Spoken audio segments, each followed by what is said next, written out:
To Canada, where the Liberals continue to lead the federal election race at the halfway point of the campaign, a new poll suggests, but the Conservatives have narrowed the gap. In fact, the latest Ipsos poll exclusively for Global News shows 42% of Canadians surveyed would vote for the Liberals, down 4% from last week, and the first time since the election began that the party has lost ground. The Conservatives, meanwhile, are up 2 points at 36%. Maha Siddiqui has been tracking the latest developments for us. She joins us live from Vancouver at the moment. Maha, take us through all the latest details we need to know ahead of the 28th April election.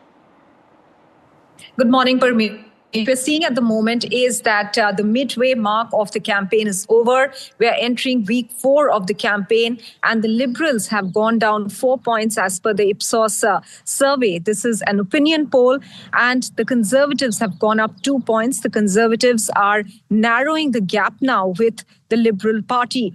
But the slide for the NDP that's a cause of problem, really, for the NDP. This is because their stake as an official party itself will be in for question if they perform as per what the opinion polls are suggesting at the moment.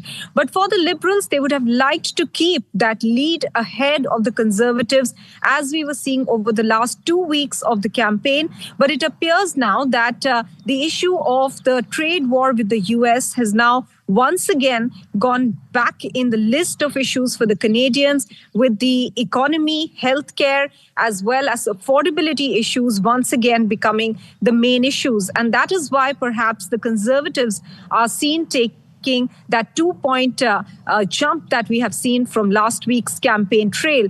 So this is good news, perhaps, for the Conservatives, the only good news that they've seen since the election of Mark Carney as the leader of the Liberal Party, and since when the fortunes of the Liberal Party seem to have turned on the opinion poll scales. Also, the fortunes turned because of Donald Trump and the tariff threat, as well as the annexation threat that was coming from the US. But so far, we are seeing the continuous U-turns as far as the tariffs issue is concerned from the United States. And at the moment, because of the global turmoil that is being seen, Canadians perhaps feel that they are not alone in this fight against the US, that there are many other countries looking at taking on Donald Trump. And therefore, this issue seems to have gone back as the number 2 issue now, and the number 1 issue has become affordability, something that was an issue over the last 1 year, which was initially giving that fillip to the Conservatives. However, on a head-to-head opinion poll between Mark Carney and Pierre Poilievre, Mark Carney still leads in opinion polls.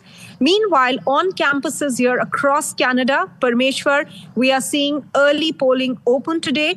Today from 9 a.m. to 6 p.m., around 100 universities and college campuses had early voting, and this will continue till Wednesday. This is largely to encourage voters between 18 to 24 years of age. This is because in the previous elections in 2021, the percentage of youth voters was around 47%, which was much lower than the national average of around 63%.